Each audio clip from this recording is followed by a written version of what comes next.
Analysis of feeling. Feeling is Vedana. How many types of consciousness do we have? Either 89 or 121, right? What types of consciousness have Vedana? We'll be studying this in detail now. Firstly, let's talk about Vedana Sangaha, or summary of feeling. How many feelings are there? 5, but it depends on the connection. On differing occasions, the Buddha referred to 5 kinds of feeling, 3 kinds of feeling, 2 kinds of feeling, and sometimes 1 kind of feeling. How does 5 become 3, 2, and sometimes 1? We'll be talking about this. We've already got experience with this. Feeling is very important, right? What do we need every day? We need good feelings. 5 kinds. Let's start with the 5 kinds of feelings. What are they? 1. Sukha, physical happiness. 2. Somanasa, mental pleasure. 3. Upekkha, indifference, equanimity, or neutral mental feeling. 4. Dukkha, physical pain. 5. Domanassa, mental displeasure. There are not more than these 5 kinds of feelings. Let's look more closely at Sukha Vedana first. Among the 18 types of Ahatuka, rootless, consciousness, we have one type that is Sukha. That is, Sukha Sahagata Kayavinyana. This is wholesome resultant body consciousness. It is Kusala Vipaka. Kusala means wholesome and Vipaka means resultant, so this is resultant body consciousness accompanied by happiness. Now, we go to Somanasa Vedana. How many types of Somanasa have we studied so far? 62 types of consciousness have Somanasa. These 62 are accompanied by pleasure. Amongst unwholesome consciousness, how many are Somanasa? 4. Amongst rootless consciousness? Only 2. What are they? Investigating consciousness and smile-producing consciousness. Amongst sense sphere beautiful consciousness, how many have Somanasa? 12. Then, we find Somanasa in 11 types of first jhana consciousness, 11 types of second jhana consciousness, 11 types of third jhana consciousness, and 11 types of fourth jhana consciousness. In total, that's 62 types of consciousness accompanied by pleasure. Next, Upekkha Vedana. How many types of consciousness are accompanied by neutral feeling? Amongst unwholesome consciousness, Lobha Mula Sata has 4 and Moha Mula Sata has 2. Amongst rootless consciousness, excluding the 2 types with Somanasa and the 2 types of body consciousness, that leaves 14. 14 plus the 6 unwholesome is 20. Amongst sense sphere beautiful consciousness, there are 12 types with neutral feeling.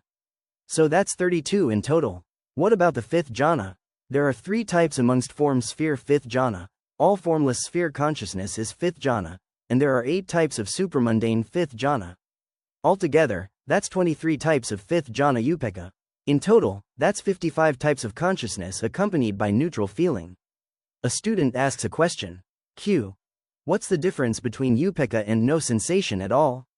Is that like nibbana? Nibbana is supreme bliss. There's no pleasurable feeling. Upekkha is not the same. If you sit here and are comfortable, that's Sukha Vedana. When you sit for a long time, what do you feel? Dukkha, physical pain arises. And when you first start to sit, you feel neither pleasure nor non-pleasure. This is a neutral feeling, neither pain nor happiness. I'll be explaining upekkha in more detail later. Let's talk next about dukkha.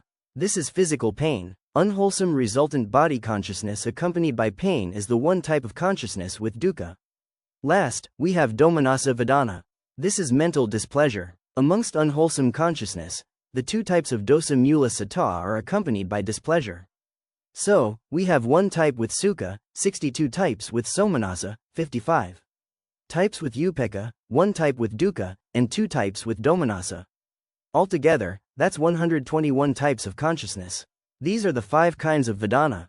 3 kinds. Sometimes the Buddha taught about 3 kinds of feelings. We were talking about 5, but now we're talking about 3. Again, it depends on the connection. The 3 feelings are sukha, upekkha, and dukkha. Here, sukha and somanasa become just sukha, physical and mental pleasurable feeling. Their nature is the same.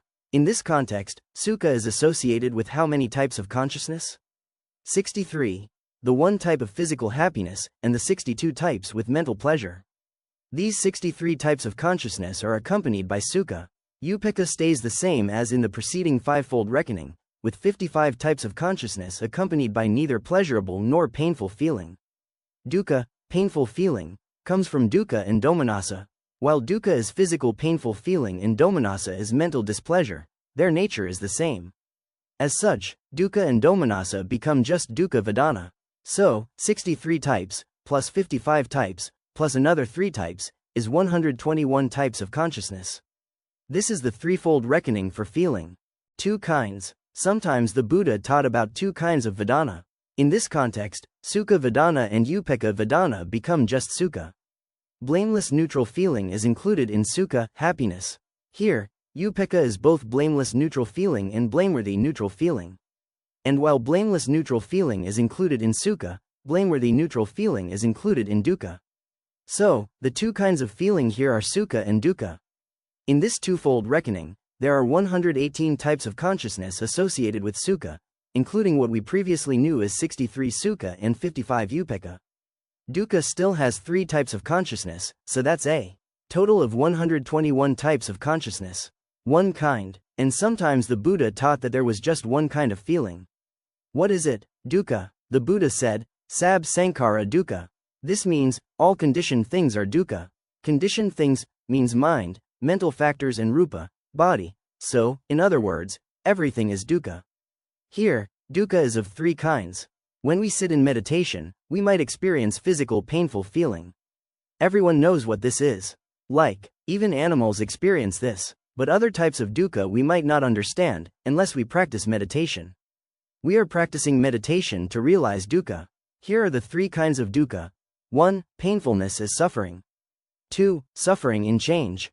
3. Suffering due to formation. Painfulness as suffering is very easy to understand. We can all experience physical pain or mental displeasure. In Pali, this kind of dukkha is called dukkha dukkha. As for the second kind of dukkha, it's called viparinama dukkha. Viparinama means changing. Right now, you might be comfortable and have a pleasurable mental feeling. But in just a short time, that feeling might change to suffering. It's for this reason that this second kind of dukkha is called viparinama dukkha, or suffering in change. Experience is changing all the time, it doesn't last long. Even with sukha, you can't be happy all the time. It eventually changes to suffering or a neutral feeling. When you sit in meditation, whatever occurs, whatever kind of feeling arises, just be aware of it. When the feeling arises, you just observe it and then you will know that it disappears. You will know that what arises also disappears. Try to realize this dukkha, it's changing. This is viparinama dukkha. A meditator can understand this kind of suffering. The third kind of dukkha is suffering due to formation, or sankhara dukkha. This is sab sankhara dukkha. This saying by the Buddha was a reference to the impermanence of conditioned things, the transient and perishable nature of conditioned things, their nature being to fade away and cease. Sankhara means conditioned thing. Our mind and matter arise because of 4 things. 1. Our previous good or bad karma, or action. 2. Our mind. 3. Hot or cold, temperature. 4. Food. These 4 things support us to survive. They support our mind and matter. And then, whatever sankhara arises, maybe mind and matter, or maybe outside things, is just dukkha. Why dukkha? Impermanence. Because of this very impermanence, we experience dukkha. If we don't understand, we just think that suffering is suffering. Some people might say, oh, the master thinks about suffering so much. But we don't. We talk about realities, our mind and our body. We talk about these 3 kinds of suffering. This doesn't mean we're unhappy. Rather, we understand the reality that everything that arises will one day perish. Nothing lasts long, and we call that suffering. Please remember these 3 kinds of suffering: dukkha dukkha, viparinama dukkha, and sankhara dukkha. Every moment, our mind and our body just arise and disappear. This is sankhara dukkha. When you sit in meditation, you close your eyes and concentrate your mind. Maybe you feel very happy. But this happiness won't last long. Even if it doesn't seem to change, it's not just one happiness. One arises and disappears, then another arises and disappears. It just goes on and on. This is sankhara dukkha. When you focus on sensation, on the movement of the abdomen, or on breathing in and breathing out, with every moment there is just arising and disappearing, arising and disappearing. What do you call that? Sankhara dukkha. If someone practices meditation and tries to concentrate their mind on sensation in their body, what do they feel? They see that there isn't just one sensation. A single sensation doesn't last long, it just arises and disappears, arises and disappears. This keeps going on very quickly. When we try to observe our mind, to concentrate on this point, we'll see sankhara dukkha. Sometimes we'll feel vibration in our body too. We'll know this. This is Sankhara Dukkha too. And your noting mind is arising and disappearing all the time. Again, Sankhara Dukkha. So, meditators can experience the second and third types of dukkha. Everyone, even animals, can experience the first type. To briefly return to the topic of nibbana, please understand that it is the state of supreme bliss. It is not a pleasurable feeling. Even if we call it sukha, nibbana isn't actually a pleasurable feeling. Instead, it is relief from all kinds of suffering.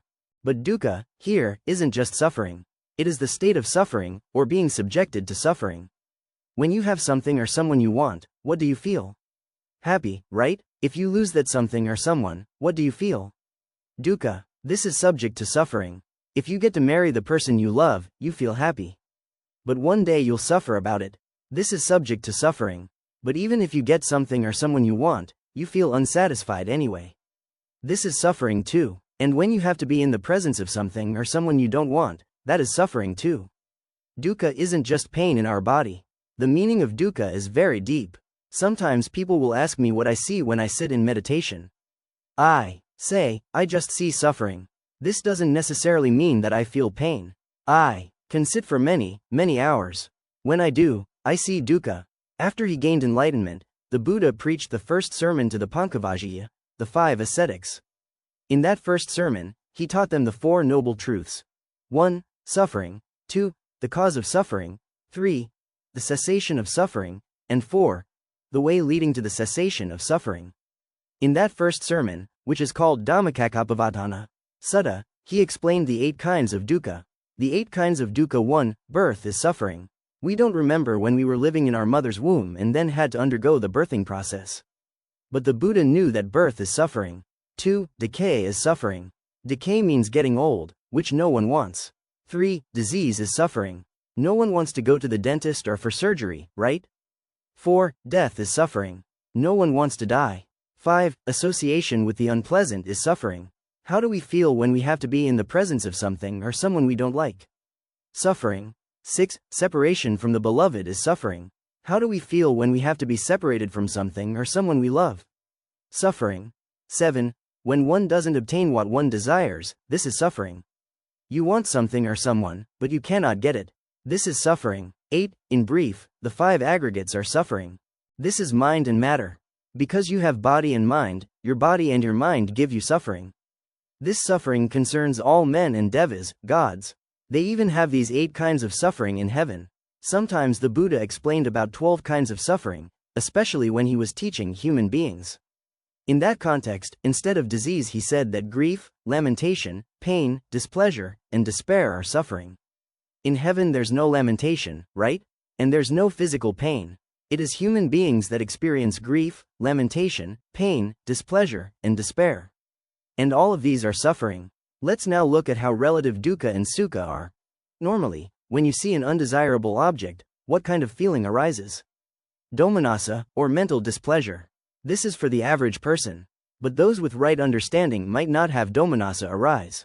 We can also look at a dog, for example. When they see excrement, do they view it as desirable or undesirable? For us, it's undesirable, right? No one wants to look at it. But a dog? They think they're lucky when they find a warm pile of excrement, right? So, pleasurable or unpleasurable, it depends on the person. How about you? Do you want to become a monk or a nun?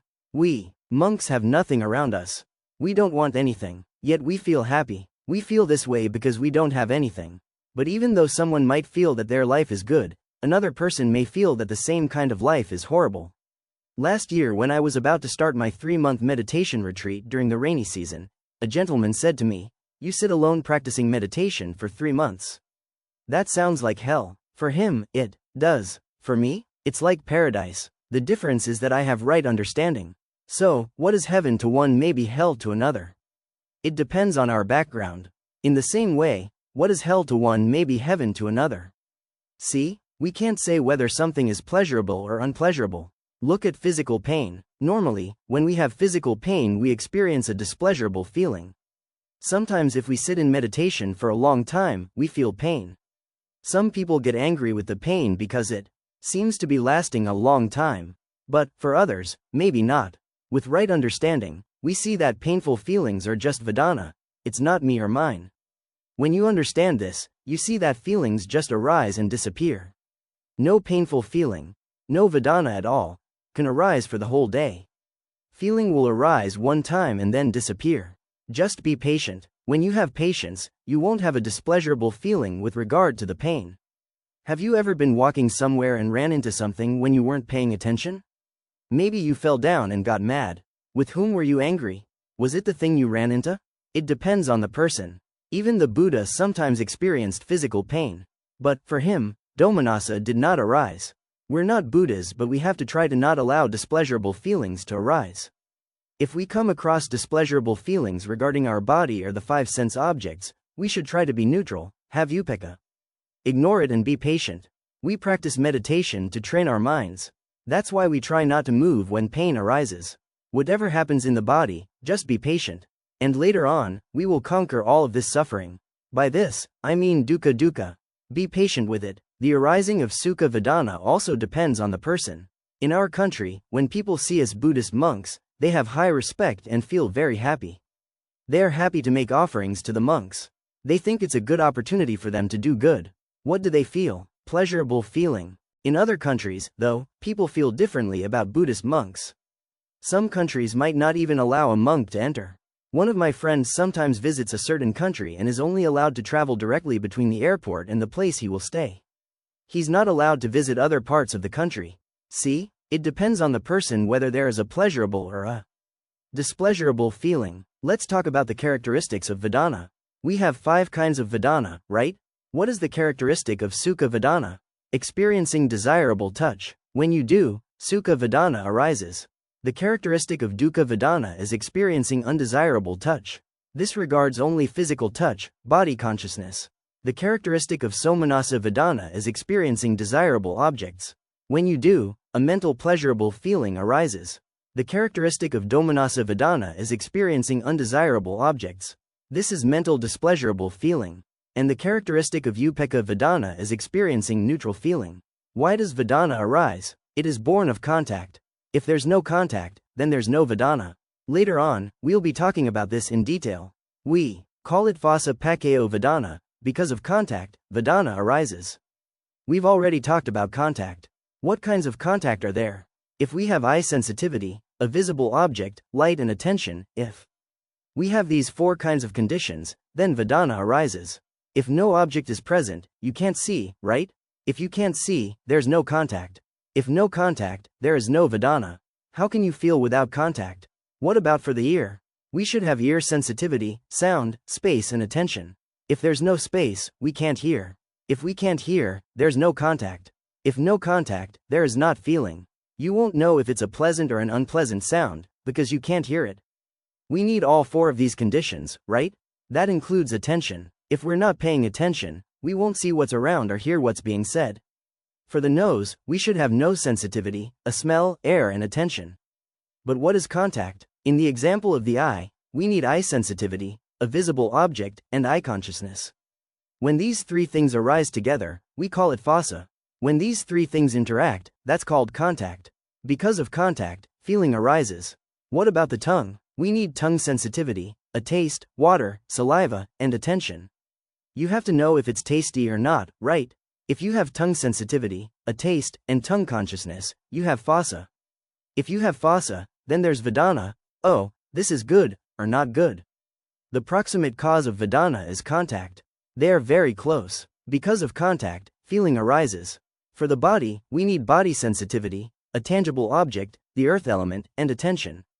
These 4 kinds of things are conditions. For phassa, we have sensitivity, the object, and consciousness. These 3 things interacting is called phassa. So, today, we just studied Vedana.